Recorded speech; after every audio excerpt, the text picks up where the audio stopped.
Ok, alors bienvenue à toutes et à tous dans cette petite vidéo au sein de laquelle on va faire un rapide état des lieux de la valorisation des marchés actions actuellement. Donc, est-ce que les marchés actions sont chers? Comment sont valorisés les marchés actions? Quelles sont les raisons de la valorisation actuelle des marchés actions? Que doit faire l'investisseur de long terme? Bref, on va voir tous ces points dans cette vidéo. Donc, c'est parti. Donc, avant de commencer cette vidéo, je rappelle que il y a quelques mois, j'ai déjà réalisé une vidéo sur la valorisation des marchés actions suite au Corona crack qui est intervenu. Cette vidéo, elle est bien évidemment axée dans la même logique que celle que j'ai déjà faite il y a quelques mois. La seule différence, c'est que cette fois-ci, on va se concentrer sur la valorisation actuelle des marchés actions. Les marchés ont connu quelques changements au cours des derniers mois et aujourd'hui, on va voir comment ils sont valorisés. Donc, c'est parti. Alors, tout d'abord, on va commencer par analyser les valorisations internationales des marchés actions. Pour analyser globalement les valorisations, je vais me référer à un indicateur classique en bourse, l'incontournable PER, Price Earnings Ratio. Pour rappel, le PE ratio ou le PER, c'est le rapport cours boursier divisé par bénéfice net par action, qui est pour la précision équivalent également à la capitalisation boursière divisée par le résultat net. Donc le PER indique pour une action la cherté de celle-ci, ou pour un marché action dans son ensemble, la cherté du marché action dans son ensemble. Le PER, c'est un outil de valorisation d'actions ou de marché action qui permet d'estimer si un marché se paye cher ou une action se paye cher ou non. Donc, puisque c'est un rapport cours sur bénéfice net par action, si le cours boursier est très élevé, à bénéfice net par action constant, le PER est élevé. Dans le même temps, si le cours reste stable et que le bénéfice net par action diminue, le PER est élevé. Et si le cours est élevé et le bénéfice net par action faible, le PER est encore plus élevé. Bref, le PER, plus il est élevé, plus le marché se paye cher, plus il est élevé, plus une action se paye cher. Et inversement, lorsque le PER est faible, l'action ou le marché est peu cher entre guillemets. Donc, je vais utiliser le PER dans cette vidéo pour analyser les valorisations. Je précise une chose, je vais vous présenter quelques graphiques qui viennent du site yardeni.com. Sachez que je vous mettrai tous les liens utiles dans la description de cette vidéo. Donc on commence tout de suite avec la valorisation des marchés actions internationaux et états-uniens. Alors, globalement, sur ce graphique, vous avez en fonction des années l'évolution du PER. Donc ici, on a deux grands indices qui sont représentés. On a le All Country World, donc toutes les actions du monde, sauf États-Unis, et le marché actions globalement aux États-Unis. Donc globalement, la valorisation des marchés actions mondiaux hors États-Unis est représentée en bleu, et la valorisation des marchés actions aux États-Unis est représentée en rouge. Qu'est-ce qu'il faut interpréter lorsqu'on voit ce graphique? On voit que, comme je vous l'ai dit, plus le PER est élevé, plus le marché se paye cher.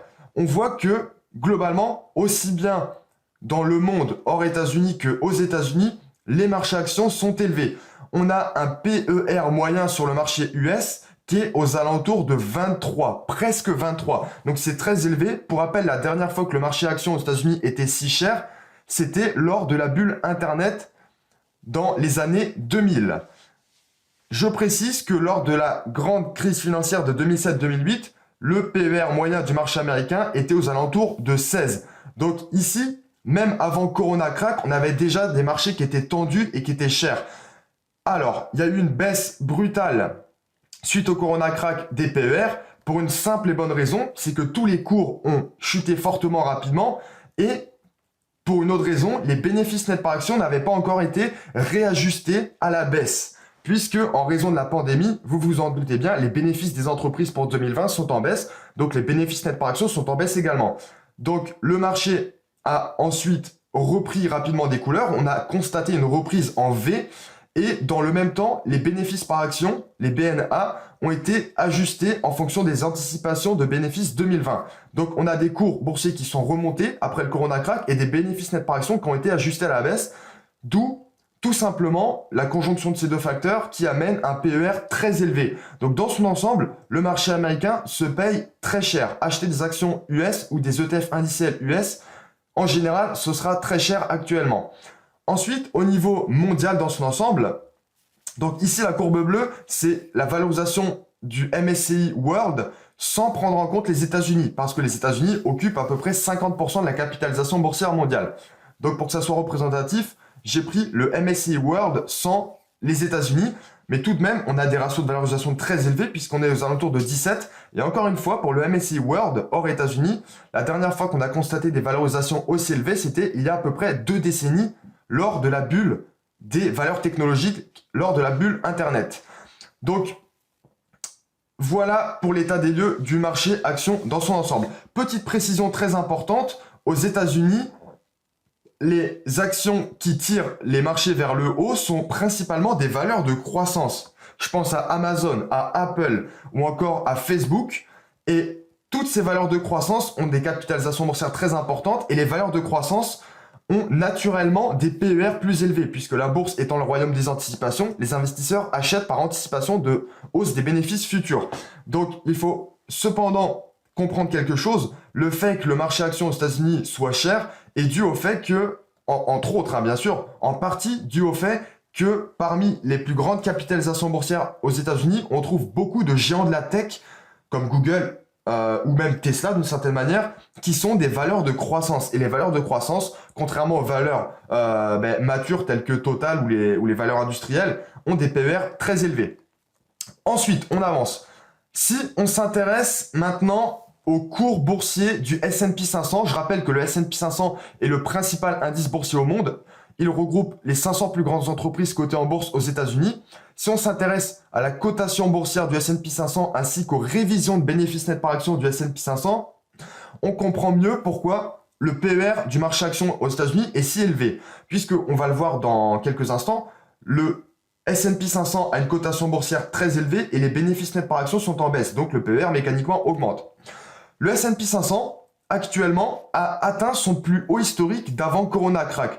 Donc, globalement, le S&P 500 se paye relativement cher puisque les bénéfices anticipés sont plus faibles que ceux prévus avant Corona crack. Donc, on a un marché, globalement, S&P 500 qui est élevé, qui est haut. On a un cours du S&P 500 qui est au plus haut.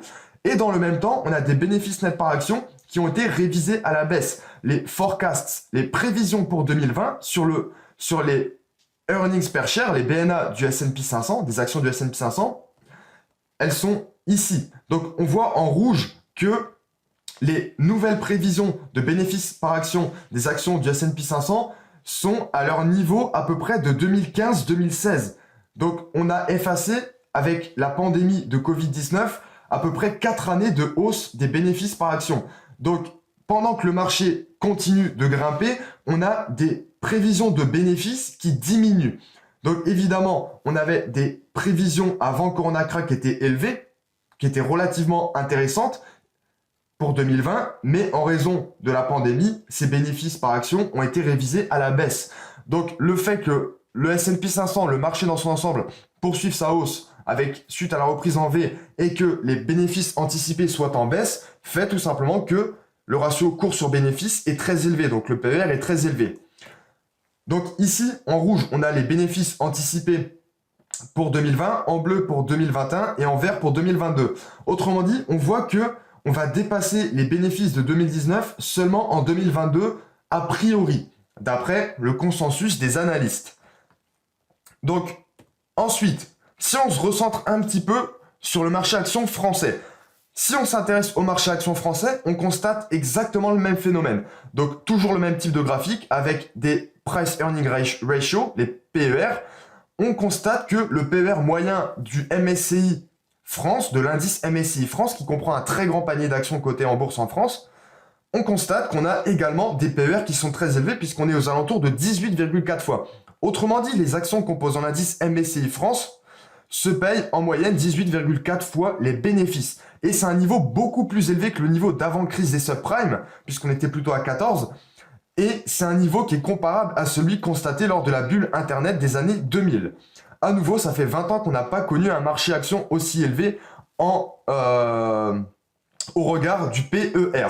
Donc pourquoi le marché action est-il si cher? Alors, je vous ai déjà dit, la bourse, c'est le royaume des anticipations.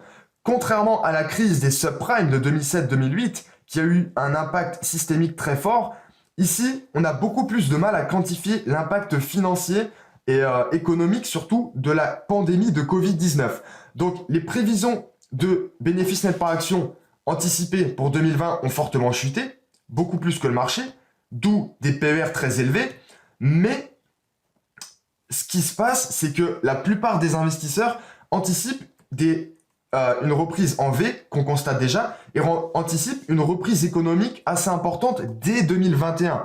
Donc, contrairement à la crise des subprimes qui a amené une récession assez importante, beaucoup d'investisseurs jugent que la pandémie de Covid-19, également sur espoir d'un vaccin, va durer un temps très limité. Et donc, pour de nombreux investisseurs, à partir de 2021, les bénéfices nets par action des entreprises vont à nouveau augmenter significativement. Donc, pour l'instant, ce n'est pas le cas pour 2020, mais le fait que les anticipations soient élevées pour 2021 fait que les PER sont élevés puisque les cours boursiers restent élevés. Les investisseurs conservent quand même des actions parce qu'ils anticipent une hausse élevée des bénéfices pour 2021, d'où des PER très élevés. Donc là, évidemment, la reprise économique pour 2021, c'est une hypothèse qui paraît peut-être plus probable que lors de la crise des subprimes. Il était beaucoup plus difficile lors de la crise des subprimes de prévoir qu'en 2008 ou en 2009, on allait connaître une très forte reprise économique. Mais toujours est-il que, puisque c'est une hypothèse basée sur le futur, elle reste incertaine. Donc actuellement, on a tout de même des marchés actions très chers. Et si on analyse les révisions de bénéfices par action des profits des entreprises du MSCI France, on constate une chose, on a tout simplement des révisions, alors c'est sur 2020, par rapport au début de l'année 2020, on a des révisions qui ont été évidemment toutes revues à la baisse suite à la pandémie, et on voit qu'à partir de mars 2020, les prévisions de bénéfices nets par action anticipés ont fortement chuté. Mais contrairement par exemple à la crise des subprimes de 2007-2008, on voit que la tendance, elle est déjà en train de s'inverser. Lors de la crise des subprimes de 2007-2008, il y a eu énormément de mois consécutifs avec une tendance fortement baissière des révisions de bénéfices nets par action, avant une reprise. Ici, les bénéfices nets par action, au regard des prévisions, ont baissé très fortement et très rapidement, mais à partir de mai 2020, on a déjà pu constater une amélioration des révisions de bénéfices nets par action. Donc, on a une reprise en V qui se confirme également lorsqu'on analyse l'évolution des indices boursiers.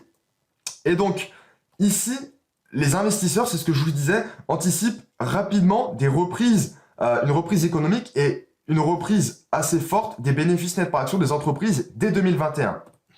Ensuite, autre élément intéressant à constater. Donc, à nouveau, je vous mettrai le lien dans la description de cette vidéo, mais sachez que, occasionnellement, je m'intéresse à ce qu'on appelle le Fear and Greed Index. Autrement dit, l'indice de peur et de cupidité. Donc ça, c'est un indice qui est basé sur le S&P 500, mais le S&P 500 est quand même la boussole des marchés actions mondiaux, donc c'est quand même un indicateur pertinent. Le Fear and Greed Index, c'est tout simplement un petit indice qui nous permet de constater, en l'occurrence pour le S&P 500, quel est l'état du marché en termes d'émotion des investisseurs. Lorsqu'on est à une peur extrême, les investisseurs ont très peur et se mettent tous à vendre. Lorsqu'on est à une avidité extrême, les investisseurs se mettent à acheter fortement, malgré éventuellement des ratios de valorisation très élevés, etc. Juste après le Corona crack, en mars, début avril 2020, la tendance du marché, c'était la peur extrême.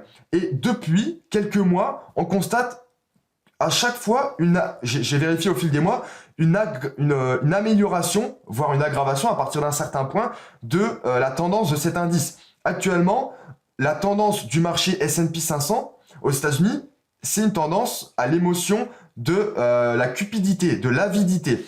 On a des investisseurs qui sont avides et on est presque dans le cas de l'extrême avidité puisque l'indice est à 70. Lorsqu'il atteindra 80, s'il l'atteint, on sera à l'extrême avidité. Donc, comment on calcule ce petit indice Fear and Greed? Eh bien, il dépend de la demande en junk bonds, c'est-à-dire en dette obligataire de mauvaise qualité. Il dépend du ratio put-call. Donc ça, c'est un ratio qui fait référence à des put et call, donc des options sur les dérivés. Il fait référence, alors il est calculé également en fonction du momentum des marchés, de la demande en valeur refuge, donc de la demande pour l'or. Il suffit de regarder le cours de l'or pour comprendre qu'il y a une forte demande actuellement. Il dépend de la demande en obligations souveraines également et d'autres valeurs refuges du même genre. Il dépend également, cet indice, du volume d'échange baissier, du ratio sommet haussier atteint sur sommet baissier atteint. Autrement dit, est-ce que beaucoup d'actions ont à nouveau atteint un sommet par rapport au nombre d'actions ayant atteint un sommet à la baisse? Et il dépend également d'un indice de volatilité assez connu, le VIX. Donc, globalement, si ça vous intéresse, vous verrez je vous mettrai le lien dans la description de cette vidéo, mais vous pourrez retrouver en détail les 7 principaux critères de calcul de cet indice. Et donc, pour rapidement expliquer une petite chose, on voit que avant le Corona crack, donc tout début 2020, on avait globalement des marchés actions qui étaient très avides, on avait des valorisations élevées, on avait des marchés actions qui étaient élevés. En termes de valorisation, on voit qu'on était déjà à des points hauts. Et on voit que on est tombé dans la peur globalement ici en mars 2020, suite au Corona crack. Et progressivement, les investisseurs sont devenus de plus en plus avides puisqu'ils anticipaient une reprise en V qui s'est confirmée. Également, c'est une sorte de prophétie autoréalisatrice puisqu'ils ont contribué à la formation de la reprise qu'ils attendaient en achetant des actions. Mais toujours est-il que ce Fear and Greed Index est relativement haut actuellement, ce qui signifie que les marchés sont assez tendus et ils sont assez hauts, globalement. Ensuite, quelles explications? Pourquoi les marchés sont-ils aussi hauts? Alors, bien évidemment, on retrouve des phénomènes classiques, soutien monétaire irréfrénable des banques centrales, la Fed aux États-Unis, la Banque centrale européenne en Europe. Donc, vous pouvez, si vous voulez, regarder l'évolution des bilans de ces 2 grandes banques centrales pour comprendre rapidement. Je ne vais pas rentrer dans le détail. Soutien des États à l'activité économique, on l'a vu en France avec le prêt garanti par l'État, le report des charges, etc. Aux États-Unis, des soutiens financiers pour des sortes d'allocations chômage, etc. Bref, soutien monétaire et étatique à l'économie. Ensuite, taux d'intérêt qui sont extrêmement bas. Analysez rapidement le taux de l'obligation à terme 10 ans, de l'OAT 10 ans française. Regardez le taux d'intérêt, vous comprendrez qu'on a des taux d'intérêt qui sont absolument affolants. L'OAT 10 ans néerlandais et l'OAT 10 ans allemand sont à des taux négatifs. Donc, on a des taux d'intérêt qui sont extrêmement faibles. Et l'explosion de la dette à la fois publique et privée n'est pas considérée comme une menace à court terme, puisque les taux d'intérêt sont tellement bas, le coût de la dette est ridicule, dérisoire, voire négatif, ce qui est une aberration avec les taux d'intérêt négatifs. Ensuite, les dirigeants des grandes économies sont principalement préoccupés par l'économie. Un exemple concret, on le voit du côté des États-Unis, outre-Atlantique, avec Donald Trump qui fait tout qui fait gonfler le bilan de la Fed avec un soutien monétaire très fort de l'économie, évidemment dans la préoccupation de se faire réélire en novembre 2020. Ensuite, on a des anticipations de reprise économique en V qu'on a déjà constatées et de croissance dès 2021. Aux États-Unis, on a des rachats massifs d'actions, donc en partie dû à la Fed, mais également les entreprises rachètent massivement leurs propres actions et c'est une tendance qui se confirme. Et les rachats d'actions tendent à doper à la hausse l'évolution des cours boursiers. Lorsqu'une entreprise rachète ses propres actions, eh bien, tout simplement en raison de la loi de l'offre et la demande, le cours boursier de son action augmente, mais également, lorsque une entreprise rachète ses propres actions, elle fait augmenter généralement le bénéfice net par action, puisqu'il y a moins d'actions en circulation, un effet relatif pour l'actionnaire, une hausse des cours boursiers. Et ça, c'est aussi une tendance qui est de plus en plus prépondérante aux États-Unis, sachant qu'Apple est la première entreprise au monde en montant absolu de rachat d'actions, pour information. Et ça soutient bien sûr les cours boursiers. Ensuite, irrationalité des marchés financiers. On a sur le marché des taux, notamment le marché monétaire à court terme et le marché obligataire à long terme, on a des taux d'intérêt qui sont négatifs. Donc ça, c'est une aberration économique. En plus de 5000 ans d'économie, enfin, dans toute l'histoire de l'économie, on n'a jamais connu des taux négatifs, hormis depuis les 10 dernières années. Donc on a des marchés financiers. Donc quand j'entends marché financier, c'est au sens large, hein. Marché de taux, marché boursier, etc. On a des marchés financiers qui sont irrationnels. On a une hausse des marchés actions qui est décorrélée de l'économie réelle. On a des biais psychologiques qui tendent à faire grossir à faire tendre le Fear and Greed Index vers une forte cupidité. Bref, on a un certain nombre d'éléments qui viennent rendre les marchés irrationnels et décorrélés de l'activité économique réelle. Et également, aux États-Unis, on a des grandes entreprises telles que Apple qui ont des capitalisations boursières énormes qui se sont montrées très résilientes dans la pandémie. Donc, il y a des entreprises telles que Apple, telles que Amazon ou encore telles que Microsoft qui ont très très bien résisté à la crise de la Covid-19. Et ces entreprises ont les capitalisations boursières qui sont énormes. Donc forcément, puisque ces entreprises se portent bien, on ressent leur impact à la hausse sur les grands indices boursiers aux États-Unis. Pour donner un exemple de l'irrationalité des marchés, au passage, j'aimerais vous montrer rapidement l'exemple de l'action Tesla. Tesla, c'est une action qui, en termes de PER, se paye plus de 1000 fois les bénéfices. Je vous ai dit que, globalement, aux États-Unis, on a un marché action qui se paye très cher. On a 22,8 fois les bénéfices. Tesla se paye 1054,89 fois les bénéfices. Donc, on a aussi des biais irrationnels. Ça, c'était pour vous donner un exemple concret. Donc, globalement, quelques remarques complémentaires avant de vous donner quelques recommandations. Le PER que j'ai utilisé dans toute cette vidéo pour valoriser des actions et les marchés est un outil de valorisation parmi d'autres. On a d'autres outils de valorisation comme le ratio capitalisation boursière sur chiffre d'affaires, valeur d'entreprise sur EBITDA. On a aussi l'outil discounted cash flows. On a beaucoup d'outils de valorisation en bourse. Le PER, c'en est un parmi d'autres. Donc ça, c'est la première limite à mon argumentation de cette vidéo. Ensuite, les flux de bénéfices futurs des entreprises sont devenus assez incertains en raison du contexte. On ne sait pas s'il y aura un vaccin prochainement, on ne sait pas si la reprise attendue pour 2021, la reprise de croissance économique va être à la clé. Donc les valorisations actuelles des actions qui sont en partie dues à des anticipations de reprise sont peut-être complètement aberrantes. Bref, on a beaucoup d'incertitudes sur l'avenir et les marchés ont déjà anticipé la forte hausse hypothétique de la croissance économique pour 2021. Ensuite, les torrents de liquidités apportés par les grandes banques centrales sont peu orientés dans l'économie réelle, c'est-à-dire sortis du circuit bancaire. Et enfin, les marchés ont déjà intégré les anticipations de hausse du PIB mondial pour 2021. Donc, les anticipations de croissance ont déjà largement été intégrées dans les cours boursiers. Et enfin, que devrait faire l'investisseur? Eh bien, première chose à absolument éviter, c'est de prendre des positions sur le court terme. On a un marché qui est tendu, on a un marché qui est cupide, on a un marché qui est volatile et on a un marché qui anticipe des prévisions de croissance qui sont hypothétiques. Il y a également d'autres facteurs supplémentaires. Je ne vais pas faire une liste exhaustive, mais sachez que les marchés sont beaucoup trop tendus pour prendre des positions à court terme. Si vous souhaitez par exemple acheter des actions Tesla, je pense que c'est une très mauvaise idée. Il est peut-être possible que l'action Tesla monte à 2500 $ dans les 2-3 prochaines semaines. Il est possible que l'action Tesla ait son cours boursier qui chute de 70 ou 80% pour retomber à 400 ou 500 $. Donc, sachez une chose, les marchés sont très tendus selon moi actuellement, donc il faut absolument éviter les positions de court terme. Ensuite, si vous voulez investir dans un marché dans son ensemble, autrement dit, si vous voulez investir par exemple dans, je ne sais pas moi, dans le S&P 500 ou dans des grands indices boursiers aux États-Unis par exemple, eh bien, je vous recommanderais d'attendre une éventuelle correction de marché. Les PER sur le S&P 500, sur le Nasdaq 100 et le Nasdaq Composite, qui sont 3 grands indices boursiers aux États-Unis, sont très élevés.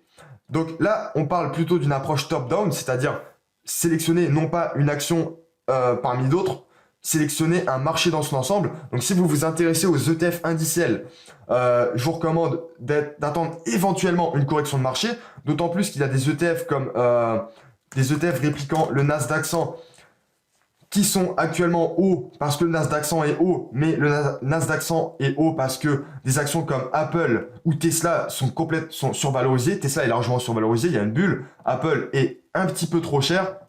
Bref, il y a des actions de cet indice qui sont très, très élevés en termes de valorisation. Donc, ça tend à gonfler les marchés vers le haut. Donc, je vous recommanderais d'attendre une correction éventuelle de marché. Mais à nouveau, je rappelle que prédire la bourse à court terme sur un horizon de quelques semaines ou quelques mois, c'est très, très difficile. C'est très complexe. Et si vous souhaitez investir selon une approche bottom-up, c'est-à-dire faire du stock picking, sélectionner des actions indépendamment de leur marché, c'est-à-dire vraiment sélectionner des valeurs, ben, je vous conseille d'attendre, bien sûr, le cas échéant, une correction éventuelle de cours. Donc, si une action est valorisée correctement, vous pouvez l'acheter dans le cadre d'un placement au long terme. Si une action est valorisée à des niveaux stratosphériques complètement bullaires, comme pour le cas de l'action Tesla, je vous recommande d'attendre une correction de marché, bien évidemment. Si vous vous intéressez à une action, je ne sais pas, une action comme, on va prendre le cas de, j'ai aucune idée, mais de Kering en France, on va regarder le PER, on voit qu'on a un PER à 30, 31. Alors c'est un peu élevé, c'est plus élevé que le PER historique des 5 à 10 dernières années, mais ça reste entre guillemets encore correct. Donc pour un horizon de placement de 10 ans, ça peut être une bonne solution. Pour un horizon de placement de 1 ou 2 années, je vous recommanderais peut-être pas. Mais toujours est-il que le cas échéant, si vous avez des actions qui vous intéressent, qui ont des PER trop élevés, attendez éventuellement une petite correction de cours boursier. Et si vous avez des actions comme Tesla en ligne de mire, n'achetez pas maintenant, vraiment, on a des niveaux de valorisation qui sont complètement irrationnel. Donc écoutez, c'est tout pour cette vidéo. J'espère qu'elle vous a plu. J'espère que vous avez compris où en sont les marchés actions actuellement. Et quant à moi, je vous dis à bientôt pour une prochaine vidéo.